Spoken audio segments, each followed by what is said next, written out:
মহিলাদের সিজদা দেওয়ার নিয়মটা বলুন, আর সিজদা দেওয়ার সময় পেট উরুর সাথে লেগে থাকলে কি নামাজ হবে কিনা। অনেক সময় হাজব্যান্ডকে রাগ করে গজব দিয়ে ফেলি, পরে আফসোস লাগে, এতে কি গজব হাজব্যান্ডের উপরে পড়বে? ওযু করার পর প্রাইভেট অর্গানে হাত স্পর্শ করলে কি ওযু ভেঙে যাবে? বিয়ের পরের দিন ছেলেকে শ্বশুরবাড়ির জন্য বাজার করতে হয়, এটা কি জায়েজ আছে? টিভিতে নাটক শিরকের দৃশ্য দেখলে শিরকের গুনাহ হবে কিনা? ঘরে বিড়াল থাকলে নাকি নামাজ হয় না, এটা কি সত্য কথা? তাহাজ্জুদ নামাজ কি ঘর অন্ধকার করে পড়তে হবে? আমার এক বান্ধবীর ধারণা, তার বিয়ে না হওয়ার জন্য তার শত্রুরা তার উপরে কালো জাদু করেছে। আমার বান্ধবীর করণীয় কি? যেসব নারীর সন্তান প্রসবের 40 দিনের পরেও রক্ত প্রবাহ বন্ধ না হয়, তারা কিভাবে বাদবন্দি করবেন? বাজারে যে বিভিন্ন নামি দামি ব্র্যান্ডের বডি লোশন এবং ক্রিম পাওয়া যায়, সেগুলো কি ওযু গোসল করার পর ব্যবহার করে নামাজ আদায় করা যাবে? সকালে ঘর ঝাড়ু না দিলে কি কোনো অমঙ্গল হয়? আমরা বিলম্ব না করে চলুন আপনাদের গুরুত্বপূর্ণ প্রশ্নগুলোর উত্তর দেওয়ার আলোকিত ভুবনে প্রবেশ করি। প্রশ্ন করেছেন রিমি খান, আপনি জানতে চেয়েছেন বাজারে যে বিভিন্ন নামি দামি ব্র্যান্ডের বডি লোশন এবং ক্রিম পাওয়া যায়, সেগুলো কি ওযু গোসল করার পর ব্যবহার করে নামাজ আদায় করা যাবে? নামাজ হবে কিনা? জি, নামাজ হবে ইনশাআল্লাহ বিদিনিল্লাহ। ফারহানা ফারিয়া লাবণ্য, আপনি জানতে চেয়েছেন সকালে ঘর ঝাড়ু না দিলে কি কোনো অমঙ্গল হয়? সকালবেলা নাকি পুরুষরা ঘুম থেকে ওঠার আগেই ঘর ঝাড়ু দিতে হয়? না বোন, এটা বানোয়াট কথা। হয়তো পুরুষ শাসিত সমাজে নারীদেরকে আপনার কোণঠাসা করে রাখার জন্য বা তাদেরকে কাজে লাগানোর জন্য কেউ তৈরি করেছে। এগুলোর সাথে ইসলামের কোনো সম্পর্ক নেই। সত্তার তালুকদার জানতে চেয়েছেন স্ত্রী কি স্বামীর ওয়ারিশ? স্বামী যদি স্ত্রীকে কোনো সম্পত্তির ভাগ না দেয় তাহলে কি গুনাহ হবে? যে স্বামী স্ত্রী একে অন্যের ওয়ারিশ, অতএব স্ত্রীর আপনার স্বামীর মৃত্যুর পর স্বামীর সম্পদে ভাগ পাবেন। সন্তানরা যদি থাকেন তাহলে একরকম, কোনো সন্তান না থাকলে আরেক রকম, কিন্তু ভাগ পাবেন। অতএব স্বামী যদি তার স্ত্রীকে বঞ্চিত করেন, সেটি তার অবশ্যই গুনাহের কারণ হবে।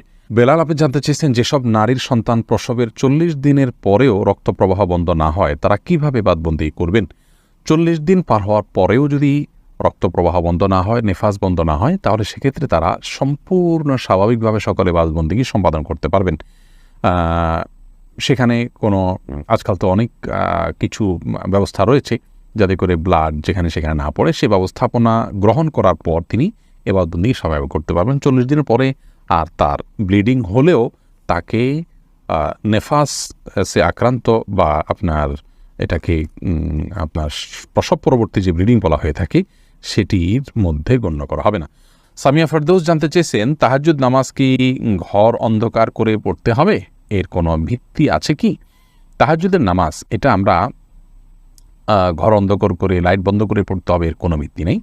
বরং সেটা আপনার যেভাবে সেভাবে আদায় করতে পারেন। আপনার মনোযোগের জন্য আপনি যদি আলো আধার করে নিতে পারেন, ডিম আলো করে নিতে চান, তো সেটি করতে পারেন, কোনো অসুবিধা নেই।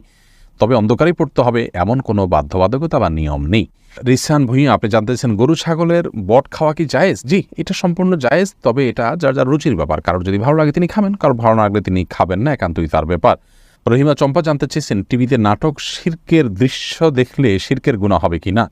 শিরকের দৃশ্য দেখানো হলে সেটি আমরা যদি দেখতে থাকি, আমাদের কাছে বিষয়টা সহজাত এবং স্বাভাবিক হয়ে যেতে পারে। এই জায়গা থেকে, এগুলো দেখা থেকে আমাদের বিরত থাকা উচিত। হ্যাঁ, শুধু নিছক ধারণার জন্য যে কীভাবে শিরক হয়ে থাকে আপনি জানলেন এবং সেটা ভয়াবহতা সম্পর্কে আঁচ করলেন, যে মানুষ কীভাবে তারই নিজের হাতে করা সৃষ্টিকে কীভাবে পূজা করছে, আপনি জাস্ট ধারণা নেওয়ার জন্য দেখলে সেটি গুনাহের কারণ হবে না। কিন্তু এভাবে অহরহ যদি আপনি দেখতে থাকেন, বিশেষ করে নাটক সিনেমাতে, আপনার হিন্দি ফিল্ম ইত্যাদিতে যদি অনবরত এগুলো প্রদর্শন করা হয়, যেহেতু হিন্দুরা এগুলো করে থাকেন তাদের সামাজিক কালচার অংশ হিসাবে, সেগুলো দেখতে দেখতে আমাদের কাছে সহনীয় হয়ে যেতে পারে। সেজন্য এগুলো দেখা ওইভাবে অ্যাভয়েড করা উচিত। এরপর সাদিক ইসলাম জানতে চাচ্ছেন বিয়ের পরের দিন ছেলেকে শ্বশুরবাড়ির জন্য বাজার করতে হয়, এটা কি জায়েজ আছে? বিয়ের পরের দিন ছেলে শ্বশুরবাড়ির জন্য বাজার করতে হয়, এরকম কোনো কালচার ইসলাম আমাদেরকে শেখায় নাই। এগুলো আমাদের দেশীয় কালচার এবং সংস্কৃতি। ছেলে যদি সন্তুষ্ট হয়ে নিজে থেকে শ্বশুরবাড়ির জন্য কিছু করতে চায়, উপহার দিতে চায়, ভিন্ন কথা। কিন্তু এটাকে আপনার কালচার বানিয়ে যদি আমরা আদায় করি এবং ছেলে আপনার অপারক হলেও এটা দেওয়ার জন্য কষ্ট করতে হয় এবং দিতেই হয়, তাহলে সেই সংস্কৃতি অবশ্যই প্রশংসনীয় নয়। এরপরে আবু সিদ্দিক হানিফ জানতে চেয়েছেন ঘরে বিড়াল থাকলে নাকি নামাজ হয় না, এটা কি সত্য কথা? না, এটার কোনো ভিত্তি নেই। ঘরে বিড়াল থাকলে নামাজ হবে না, কেন নামাজ হবে? তাসনিম সুলতানা, আপনি জানতে চেয়েছেন আমার এক বান্ধবীর ধারণা, তার বিয়ে না হওয়ার জন্য তার শত্রুরা তার উপরে কালো জাদু করেছে। আমার বান্ধবীর করণীয় কি?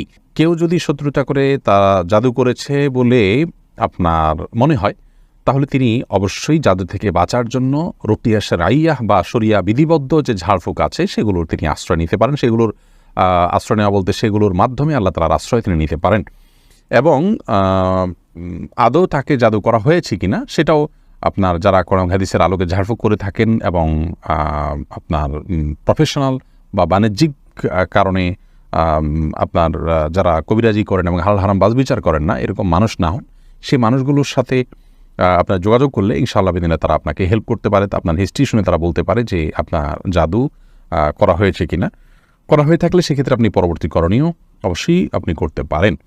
তবে অনেকে অহেতুক ধারণা করে, এজন্যই এটাকে আপনি একটু ভেরিফাই করে নিলে ভালো হয়। উম্মে সালমা রিহা, আপনি ইউটিউব চ্যানেলে প্রশ্ন করেছেন, অনেক সময় হাজব্যান্ডকে রাগ করে গজব দিয়ে ফেলি, পরে আফসোস লাগে, এতে কি গজব হাজব্যান্ডের উপরে পড়বে?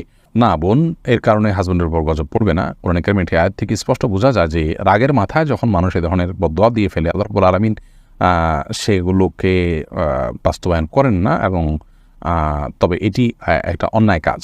মুমিন কখনো মানে কথায় কথা অভিসম্পাতকারী হতে পারে না। নবী করিম সাল্লাল্লাহু আলাইহি ওয়াসাল্লাম বলেছেন, ইমানদার কখনো লাআন হয় না, লাআনত করবে, অভিসম্পাত করবে, বদদোয়া করবে কথায় কথা, এটি ইমানদারের চরিত্র নয়। অতএব সবর এবং ধৈর্যের পরাকাষ্ঠা প্রদর্শন করতে হবে ভালো ইমানদার হওয়ার জন্য।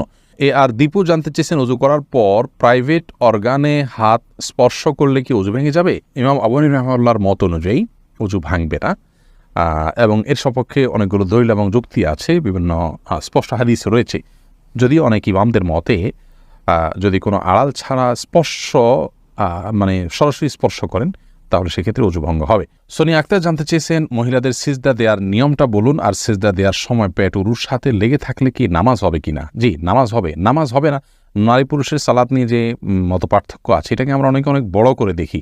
বিষয়টা এরকম বড় কিছু না। আপনার এখানে যারাই ইখতিলাফ করে থাকেন, জাস্ট এখানে পদ্ধতির উত্তম অনুত্তমের বিষয়টা। নামাজ